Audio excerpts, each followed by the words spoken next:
London और ये अंग्रेजी में पढ़ाई और सब कुछ मैनेजमेंट करती है, लेकिन ये विश्व हिंदी का कार्यक्रम पिछले कई वर्षों से संचालन भी करती हैं। तो आपके विचार?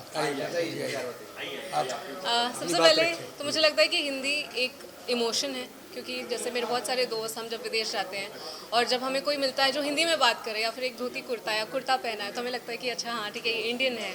तो मुझे लगता है कि सारा यूथ आज हिंदी अपना रहा है, अपने विचार रख रहा है। सिनेमा एक बहुत बड़ा माध्यम है जिसके थ्रू आज की जो यूथ स्ट्रगल कर रहा है, और आई थिंक जो हिस्ट्री जो पूरी हिंदी की है उसे बढ़ा रहा है। तो मुझे लगता है कि बहुत खुशी है, बहुत गर्व होता है कि हम इस इवेंट के इसमें इन्वॉल्व है और आप लोग आए। So thank you. मानव सेवी हैं आप, और आपका जो सेवाधाम आश्रम है पिछले 40 वर्षों से उज्जैन में है, और 700 वृद्ध और ज़रूरतमंद लोग आपके यहाँ रहते हैं, और आप पिछले 40 वर्षों से उनकी सेवा कर रहे हैं। और दूसरी बात ये कि जो आपके सेवाधाम में जो बच्चे हैं बड़े प्रतिभावान हैं। हमारी संस्था में कई बार बच्चों ने अच्छी प्रस्तुतियाँ दी, गायन में, नृत्य में और वाद विवाद में, और आज भी आपके बच्चों का हम वीडियो दिखाने वाले हैं। तो आप सेवाधाम आश्रम के बारे में और वहाँ की गतिविधियों के बारे में बताएं।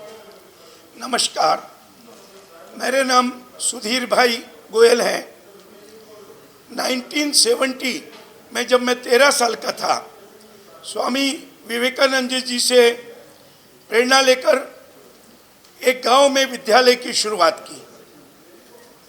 उसी दरमियान स्वास्थ्य, चिकित्सा, सेवा, स्वावलंबन, सद्भाव के पंचसूत्रीय कार्यक्रम को जारी रखा। अचानक बद्रीनाथ में मेरा एक्सीडेंट हुआ, सिर 2 भागों में बढ़ गया। बच्चों को बचाने में पचमढ़ी में एक आंख की रोशनी चली गई, और बहुत सारे अनंत दुर्घटनाएं हुई, लेकिन ये जीवन परमात्मा को परोपकार के लिए देना था। डॉक्टर बनना चाहता था, एडमिशन हो गया वर्धा में।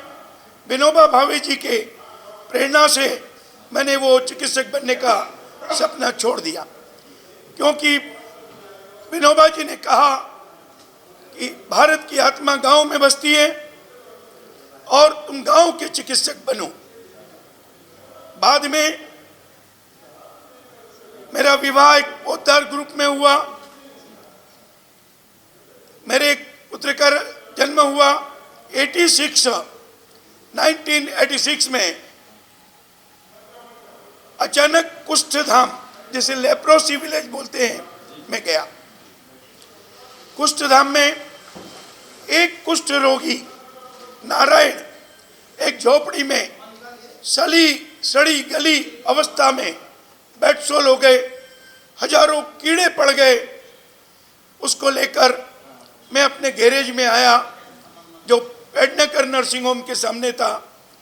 वहाँ उसकी जब सेवा कर रहा था, तो उसके मुस्कुराते हुए चेहरे में भगवान के दर्शन हुए।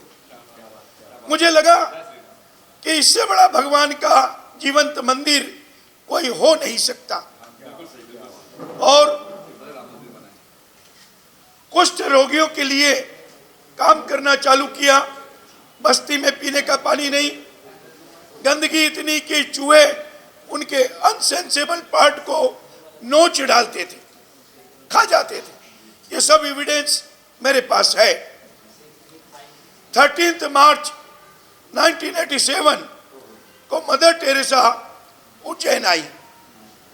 मदर टेरेसा हमारे केंद्र में आई। हमारे कुष्ठ भाई बहनों के बीच में 1 घंटे मुझे मदर के साथ बैठने का अवसर मिला। उस दरमियान मेरे मन में ये बात नहीं आई कि ये हमारे लोगों का धर्म छीनती है।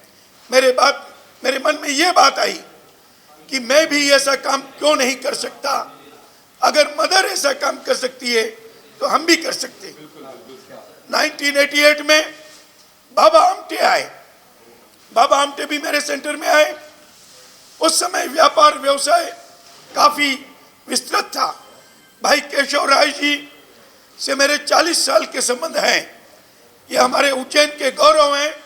और मुंबई में आकर जिस प्रकार का काम कर रहे हैं वो अदम्य साहस का काम है। मैं उनकी बहुत तारीफ करता हूं। हमारे काम को समय समय पर भाई केशव जी ने आगे बढ़ाने में खूब योगदान दिया। मैंने अपना व्यवसाय बंद करने का निर्णय लिया।